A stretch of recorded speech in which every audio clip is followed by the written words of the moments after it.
Everyone, welcome back to Krits Corner. Cosmology எவ்வளோ இன்ட்ரெஸ்டிங்காக இருக்கும்ல. இப்போது நம்ம இருக்கிற பிரபஞ்சம் எப்படி உருவாச்சு, எவ்வளோ எவால்வ் ஆயிருக்கு, இதெல்லாம் தெரிஞ்சுக்கிறது செம்ம இன்ட்ரெஸ்டிங்கான ஒரு விஷயம். அண்ட் எனக்கு அது ரொம்பவே பிடிக்கும். இந்த பூமி நிறைய சைக்கிளிக் ஏஜஸ் தாண்டி வந்திருக்கு. அது டெவலப்மெண்ட்டாகவும் இருக்கலாம், இல்லை டிக்ளைனாகவும் இருக்கலாம். இந்த சைக்கிளிக் ஏஜஸை தான் யுக மாற்றம்னு சொல்கிறாங்க. ஜென்ரலி யுகாஸ் மொத்தம் 4. கிருத்தாயுகம், அதாவது சத்தியயுகம்னு சொல்லலாம். அடுத்து திரேதா, அப்புறம் துவாபரா, அண்ட் கடைசியில் இப்போ நம்ம இருக்கிறது கலியுகம். 1 by 1 இந்த யுகா சேஞ்ச் ஆகும் போதெல்லாம் ட்ரூத், வர்ச்சியூ, ரைட்டியஸ்னஸ் குறைஞ்சி டிக்ளைன் ஆக ஆரம்பிக்கும். ஸோ ஏஜ் ஆஃப் ட்ரூத் அப்படின்னு சொல்லப்படுற யுகம் வந்து சத்தியயுகம், அதாச்சும் கிருட்டாயுகம்னு நம்ம சொல்கிறோம் இல்லையா, அந்த யுகம். அண்ட் இந்த யுகத்தில் தான் உண்மை நிறைய இருந்திருக்கு. அண்ட் லாங்கஸ்ட் யுகமாகவும் இதுதான் இருந்திருக்கு. அண்ட் நம்ம வாழ்ந்துட்டுருக்க கலியுகம் தான் இருக்கிறதுலே ஷார்ட்டஸ்ட் யுகம்னு சொல்கிறாங்க. சரி, இப்போது நம்ம வந்து ஒவ்வொரு யுகத்தை பற்றி டீட்டெயிலாக பார்ப்போம். ஃபஸ்ட்டு சத்தியயுகத்திலேருந்து ஆரம்பிப்போம். சத்தியயுகம், அதாவது தர்மம், ட்ரூத், இன்டெகிரிட்டி அண்ட் வர்ச்சியூ மக்களால் பெருசாக ஃபாலோ பட்ட ஏஜ் தான் சத்தியயுகம்னு சொல்கிறாங்க. இந்த யுகத்தில் மாரல் பர்ஃபெக்ஷன் இருந்திருக்கு. மாரல் பர்ஃபெக்ஷனா அப்படின்னா, இப்போது நம்ம ஸ்கூல், காலேஜஸ், சரி அதெல்லாம் விடுங்க, கேஜி கிட்ஸ் கிட்ட போயிடலாம். அவங்களெல்லாம் சொல்லுவாங்க இல்லையா, ஃபிங்கர்ஸ் ஆன் லிப்ஸ் அப்படின்ட்டு. இந்த மாதிரி ரூல்ஸ், ரெகுலேஷன்ஸ் எதையுமே இந்த யுகத்தில் வந்து யூஸ் பண்ணலை. இம்ப்ளிமெண்டேஷன்ஸ் அப்படிங்கிற ஒன்று சுத்தமாக இங்கே இல்லை. பீப்புளோட பிஹேவியர் எல்லாமே ரூல்ஸ் இல்லாமல் ட்ரூத், அதாவது தர்மம் அப்படின்னு சொல்லப்படுற ஒரு விஷயத்த ஃபாலோ பண்ணியிருக்காங்க. பீப்புளோட லைஃப் அண்ட் ஹெல்த் வந்து ரொம்பவே நல்லா இருந்திருக்கு. அவங்களோட லைஃப் ஸ்பேன் கிட்டத்தட்ட 1 lakh years. எவ்வளோ இல்லை, போத் ஃபிசிக்கலி அண்ட் மென்டலி ஹெல்த்தியாக இருந்திருக்காங்க. டிசீசஸ் ரொம்ப மினிமலாக இருந்திருக்கு. அவங்களுக்கு சஃபரிங்ஸ் எல்லாம் பெருசாக இருந்ததே இல்லை. Spiritual knowledge and divine connection எல்லாமே இருந்திருக்கு. காட்ஸ் கூட டைரக்ட் கனெக்டில் இருந்திருக்காங்க. காஸ்மிக் லாஸ் அண்ட் பிரின்சிபிள்ஸை கிளியராக அண்டர்ஸ்டாண்ட் பண்ணி அதை ஃபாலோவும் பண்ணியிருக்காங்க. மக்களுக்குள்ள கான்ஃப்ளிக்ஸ்லாம் கிடையாது. ஒரு mutual respect and relationship, care and love, இது மட்டும்தான் இருந்திருக்கு. அப்போது ரிசோர்ஸஸ்க்கு ஸ்கேர்சிட்டி கிடையாது, எல்லாருக்குமே எல்லாமே இருந்திருக்கு. அண்ட் பர்ஃபெக்டாக நேச்சர் அண்ட் என்விரான்மெண்ட் கூட டைரெக்டான கனெக்ஷனில் இருந்திருக்காங்க. அது மட்டும் இல்லாமல் ஹியூமன்ஸுக்கு தேவையில்லாத எந்த விஷயத்தையுமே அவங்க எடுத்துக்கலை. அண்ட் அதுக்காக அவங்க ஹண்டிங் இந்த மாதிரி விஷயத்துக்கும் போகலை. பேலன்ஸ்டாக ஒரு life both environment and human பீயிங்ஸ்க்கு இருந்திருக்கு. ரிலீஜியஸ் அண்ட் ரிச்சுவல் ப்ராக்டிசஸ் எல்லாம் ரொம்ப கம்மியாக இருந்திருக்கு. கோயிலில் போய் பூஜை பண்ணுறதெல்லாம் இருந்திருந்தாலும் பரிகாரம் அந்த மாதிரி ஒரு விஷயத்தை வந்து அந்த காலத்தில் ஃபாலோ பண்ணாமல் இருந்திருக்காங்க. இந்த பர்டிகுலர் யுகத்தில் தர்மத்துக்கு ரொம்பவே சிறந்த யுகமாக இந்த யுகத்தை கன்சிடர் பண்ணுறாங்க. ஸோ அடுத்து திரேதா யுகம் பற்றி பார்க்கலாம். திரேதா யுகம், அதாச்சு சத்தியயுகத்துக்கு அடுத்த யுகம். இந்த யுகத்தில் வந்து டிக்ளரேஷனை வந்து ஃபேஸ் பண்ண ஆரம்பிச்சிருக்காங்க. இப்போ உலகத்தை 4 பங்காக பிரித்தோன்னா அதில் 3 பங்கு தர்மத்தை ஃபாலோ பண்ணியிருக்காங்க. மீதி இருக்கிற ஒரு பங்கு வந்து கம்ப்ளீட்டாக அதர்மம், அதாச்சு தப்பு பண்ணியிருக்காங்க, அதை வந்து ஃபாலோ பண்ணியிருக்காங்க.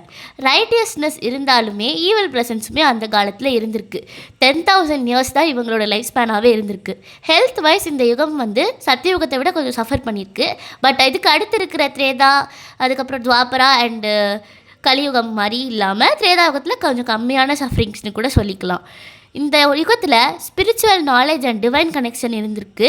அது சத்தியயுகத்தை விட கம்மியாக தான் இருந்திருக்கு. ஸோ சத்தியயுகத்தை கம்பேர் பண்ணும்போது நான் ஃபஸ்ட்டு சொன்ன மாதிரி இங்கே வந்து சஃபரிங்ஸ் அண்ட் கொஞ்சம் வந்து டிக்ளனேஷனை ஃபேஸ் பண்ணியிருக்காங்க.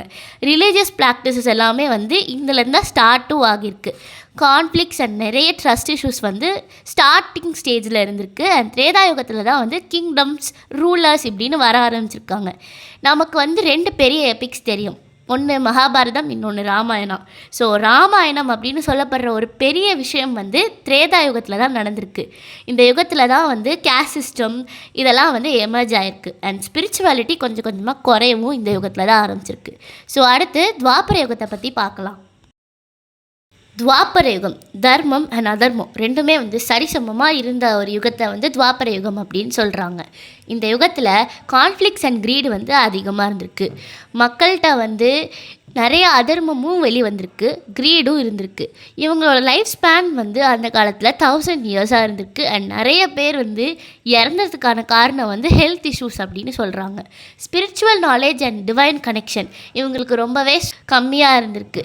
அண்ட் இதெல்லாத்தையும் ஒரு சைடு வந்து நெகட்டிவாக பார்த்தா, பாசிட்டிவ் சைடில் வந்து இன்டெலிஜென்ஸ் அண்ட் கல்ச்சுரல் இது வந்து நல்லா டெவலப் ஆனது இந்த யுகத்தில் தான். எலாபரேட்டான பொலிட்டிக்கல் சிஸ்டம்ஸ் அண்ட் நிறைய விஷயங்கள் வந்து இந்த யுகத்தில் இம்ப்ளிமெண்ட் பண்ண ஆரம்பிச்சிருக்காங்க. இந்த யுகத்தில் தான் மகாபாரதம் நடந்திருக்கு. பேராசையினால் அதர்மம் தர்மத்தை சப்ரஸ் பண்ணும்போது தர்மம் ஜெயிக்கிறதுக்காக நடந்த இந்த வாரம் தான் மகாபாரதம்னு சொன்னாங்க. ரிலீஜியஸ் ரிச்சுவல் எல்லாம் இன்னும் அதிகமாக பண்ண ஆரம்பிச்சிருக்காங்க. அண்ட் கொஞ்சம் கொஞ்சமாக மக்களுக்குள்ளே இருந்த கைண்ட்னஸ் வேனிஷ் ஆகி ஸ்லோவாக க்ரீடு அண்ட் ட்ரஸ்ட் இஷ்யூஸ் வர ஆரம்பித்த டைம் இந்த துவாபர யுகம். கலியுகம் தர்மம் சுத்தமாக குறைஞ்ச யுகம் இந்த யுகம் தான். ஷார்ட்டஸ்ட் யுகம். 4ல் ஒரு பார்ட் மட்டும்தான் தர்ம வழியில் போயிருக்காங்க. மற்ற 3 பங்கும் அதர்மத்தின் வழியில், அதாச்சும் பேராசை, கொலை, கொள்ளை, இது மாதிரி அளவுக்கு தேவையான விஷயத்த எடுத்துக்காமல் அதுக்கு மேலே போய் தேடுற ஒரு விஷயத்த தொடங்க ஆரம்பிச்சது கலியுகம் தான். ட்ரஸ்ட் இஷ்யூஸ்னு நம்ம இப்போ ஸ்டைலிஷாக ஒரு டேர்ம் சொல்கிறோம். ஆனால் இதெல்லாம் எவ்வளோ ஒரு பெரிய இம்பேக்டை கொடுக்குதுங்கிறது இந்த யுகம் தான் காட்டுது. இந்த யுகத்தில் மகாபாரதம் போர் முடிஞ்சதும் கிருஷ்ணர் இறந்துருவார். அவர் இறந்ததும் ஆரம்பிக்கிற யுகத்தை தான் நம்ம கலியுகத்தோட ஸ்டார்ட்டாகவே பார்க்குறோம்.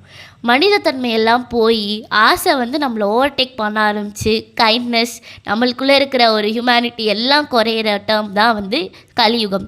மக்கள் எல்லாருக்குமே மனிதாபிமானம், மனிதத்தன்மை அப்படின்னு சொல்கிறாங்க இல்லையா, அது போய் மெட்டீரியலிஸ்டிக் திங்ஸ், அதாச்சும் பொருள் மேலே, பதவி மேலே ஆசை அதனால் தப்பான வழியில் போக ஆரம்பிக்கிற யுகம். ஏமாற்றம், துரோகம்னு நிறைய விஷயங்கள் இந்த யுகத்தில் ஆரம்பிக்குது. இந்த யுகத்தில் இருக்க பீப்புளோட லைஃப் ஸ்பேன் டோட்டலாக குறைஞ்சி 100 இயர்ஸ், 80 இயர்ஸ், 60 இயர்ஸ்னு ஆக ஆரம்பிக்கும். கடவுள் நம்பிக்கை, ரிச்சுவல்ஸ் எல்லாம் அதிகமாக செய்கிற தப்பெல்லாம் குறைக்கிறதுக்காக பண்ண ஆரம்பிக்கிற யுகம் இது. இந்த யுகத்தோட முடிவில் இந்த பிரபஞ்சம் மாற்றமாகி உருவாகும். மறுபடியும் சத்தியுகத்திலேருந்து ஒரு சைக்கிளாக தொடரும்.